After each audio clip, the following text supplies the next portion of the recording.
And as far as Paddy, right, he said some things about you. Like he said, talking about you being on the sidelines. But what do you think of Paddy? The way people are going to watch. I'm the most consistent, most exciting guy. Justin Gaethje has just fired back at Paddy Pimblett. And suddenly, this fight feels a lot more personal than anyone expected. What started as casual trash talk has now turned into full-blown tension, with Gaethje openly questioning Paddy's legitimacy at the elite level, suggesting that Pimblett has been fast-tracked into a position he hasn't truly earned yet. Justin Gaethje versus Paddy Pimblett should not be for an interim title. So it was announced that Justin and Paddy will be fighting in January as UFC 324's headliner, and as much as I like this matchup, I have a problem with it being for an interim title. Because champion Ilia Topuria says he won't be fighting in the first quarter of 2026 due to personal reasons, so he expects to make his return around spring. So not only do I think that is not too long enough to warrant an interim title fight, but it also feels wrong to have this fight without Arman Tsarukyan in it. This is a belt for the third best fighter in the division, and honestly, it may not even be for the third best when we consider fighters like Max Holloway and Charles Oliveira. This is something the UFC did to appease Justin, who has basically said he's only fighting for UFC gold, and for Paddy, who the promotion wants to see become a champion. Overall, great fight, and I'm going to side with Paddy on this one, as I think Justin is past his best days, but yeah, this should not be for an interim title. But what do you think? 7 years. How does it feel to be the Paramount debut? Is it like a bit of a, they like you? Is it a bit of an honor, or you don't really give a shit about that type of thing? It is a little bit of an honor, like, obviously, because they know they trust me with putting on a good show for the first main event in the Paramount era, but it's all about the title, lad. It's all about winning this interim belt. I wouldn't care if I was opening up the main card, lad. As long as I'm fighting for this belt, lad, it's all that matters. Nice. All right then. This is a big matchup. We've come a long way, Paddy. We've come a long way from Luigi Vendramini to Justin Gaethje. Is there any surrealness to it? Like you're actually fighting this guy that you probably, I would imagine, was watching before you even got into the UFC. This is fucking Justin, the highlight reel Gaethje over here. Like. Lad, I can remember watching him fight Nick Newell, lad, the fellow with one arm, before he was even in the UFC. You know what I mean? I can remember my teammate, who's now my coach, Adam Vensey, telling me, you need to watch this Justin Gaethje, lad, he's unbelievable. And I watched him and was like, oh my God, he's sick. So when he had his debut against Michael Johnson, I can remember watching that live, just thinking, wow, this fella can bang. But, that's the position that you get into in this sport, lad. You've got to end up fighting your heroes or you're in the wrong game. Yeah, you've been in this position before against Tony Ferguson. When you're in the cage, it's completely locked in. But is there a moment where you're thinking, like, fucking hell, this is Tony Ferguson, lad? Is there any, You think that before it, like, but when you're in the cage, that's it. I'm just looking at him thinking, you're trying to stop my dreams. You're trying to take food out of my kid's mouth, so I'm going to iron you out. And whether you love Paddy Pimblett or hate him, that comment alone has sent the MMA community into chaos. Because Pimblett isn't just another prospect anymore, he's one of the most polarizing figures in the UFC. A massive fan base, huge reactions, big moments, but also serious questions. And Justin Gaethje is exactly the kind of fighter who exposes those questions in brutal fashion. Stylistically, this matchup is dangerous in every sense of the word. Gaethje is chaos, pressure, and violence, a walking storm who forces you to fight at a pace you don't want, with crushing leg kicks, devastating hooks that can change a fight instantly, and the ability to drag opponents into wars they simply can't escape. Damn, what could be next for Paddy? Ilya says he thinks Paddy kills Justin Gaethje. I don't think kill him, dude. Justin Gaethje is so fucking solid. But again, 5-round fight, 2, 3, 4 rounds into the match, and Paddy does score a takedown. Now he's got maybe Justin Gaethje on his back in half guard. That's very plausible. Justin forgets he fucking wrestles. He definitely trains it, but you could see why Ilya thinks that a little bit. Plus, Justin Gaethje's 36, Paddy Pimblett's 30 years old. But again, you can't count Justin Gaethje out. He could knock Paddy the fuck out. I would lean towards Justin in that fight. He could be the next Conor McGregor star. I want that world title. All laugh all you want and say I'll never be champ. You gang of mushrooms. Like that kind of a star where the whole He world's has watching. that weird personality. Yes. Yeah, he has that. Well, he's very disarming because people, they see, I talked about this in the last pay-per-view. I said it's a very sneaky trick because guys like you look at you, the way you carry yourself, that's a fighter. Like you look at that guy's a dangerous motherfucker. But when you see Paddy, he's dancing like this. His hair is flopping around like he's in the Beatles. I think Paddy obviously needs to do what he does really well, which is fights out long, right? He uses those kicks up the middle. He's got a good knee that we saw him land against Chandler. And then almost kind of land your points and force Gaethje to try to close the distance. And that's when I would try to wrestle. He looks huge to me in a good way nowadays, Patty. I'm always impressed. It seems like he's getting fitter and fitter, further and further out from these fights as well. We only see Fat Patty for a little bit. Gaethje, I think keeping it on the feet, boxing in close, and just trying to murder the legs like he always does is something that he needs to do. I don't know if testing Patty's jiu-jitsu is the move for Gaethje. So it'll be interesting, man. But I think Patty's got a goddamn good chance. There's chaos here too, but in a very different form. Paddy Pimblett is creative, awkward, and unpredictable.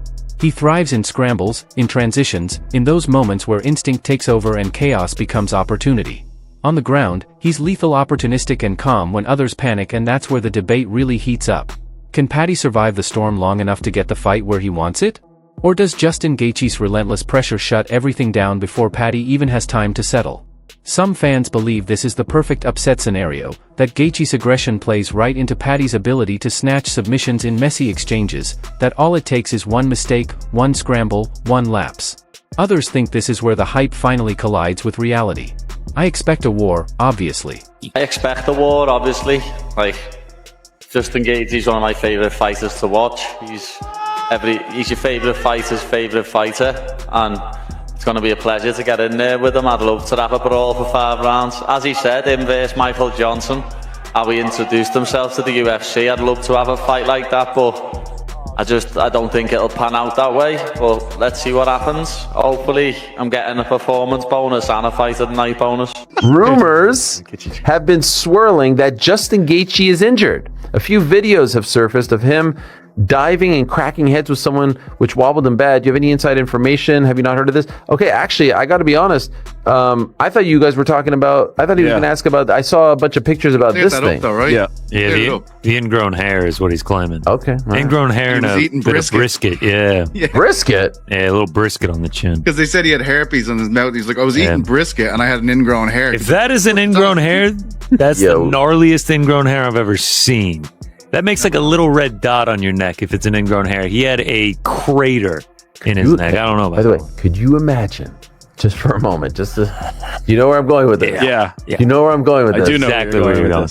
Enter Armin. Yes. Enter Armin. Yes, it's time.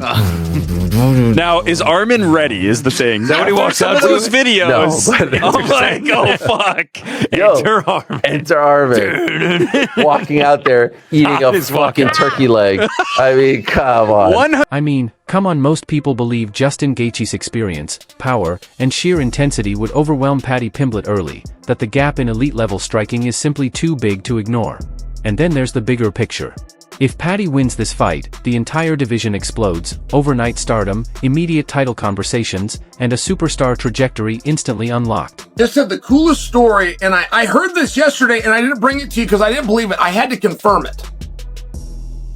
So Paddy the Baddy just got beat. Paddy the Baddy, as a matter of fact, got submitted. Do you guys even know what I'm talking about? So there's something that goes on in England. This is Paddy's gym.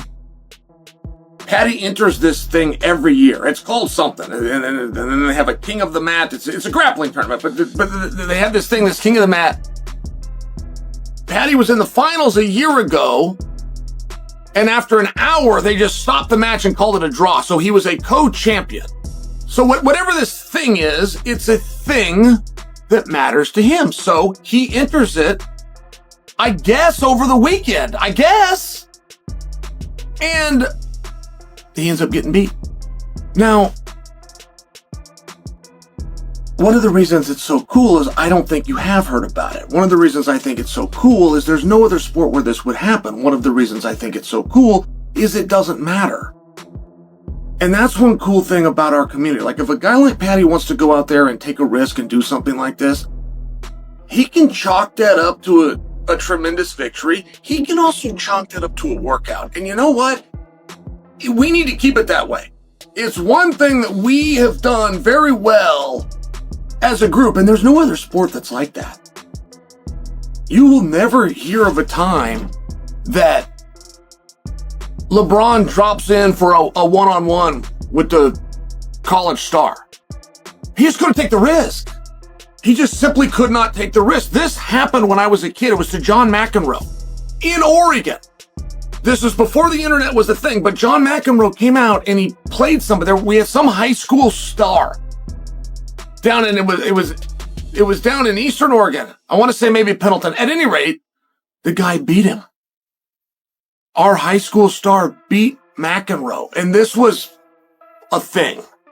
This was a thing. But it's one of these reasons why you can't ever get that. Like, you were left to believe that the NBA is better than the NCAA. You're led to believe the NFL is better than college football. I'm sure you're right, but there's exceptions, and there's certain positions at certain times where there are exceptions. You will never know. Those guys will never take the risk. They will never take to the field. They will never take to a three-point stance and go, they'll just never do it. On the outside chance that somebody's filming and somebody puts it, it's one of those things.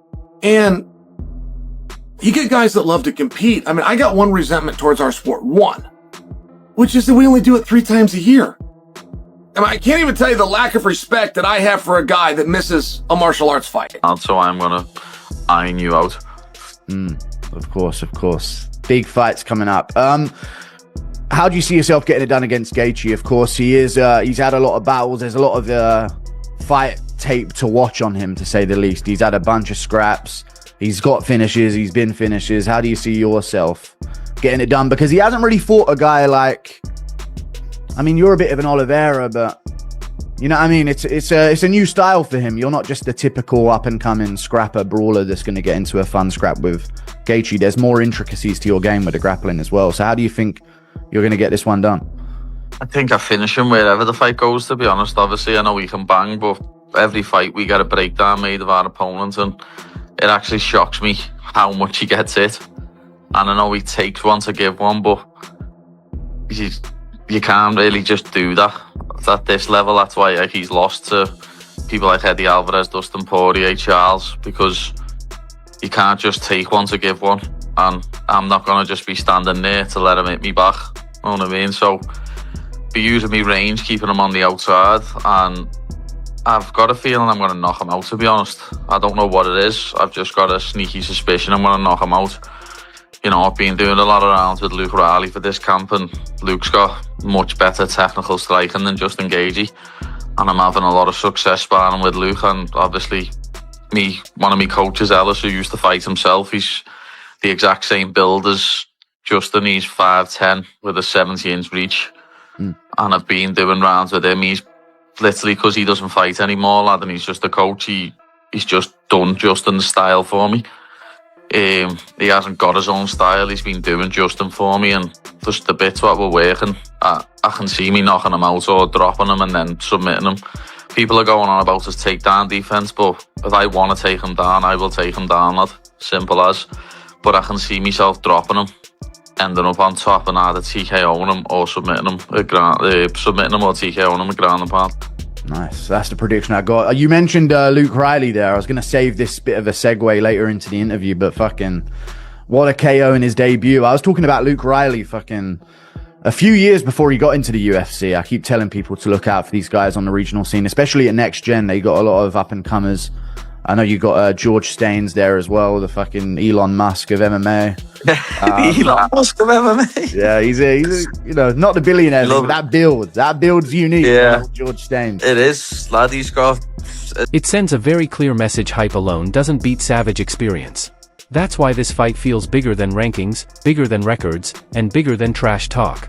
It's about legitimacy. It's about proving you belong. And it's about whether Paddy Pimblett is truly ready for the level he's been chasing, or whether Justin Gaethje is about to drag him into the harshest lesson of his career.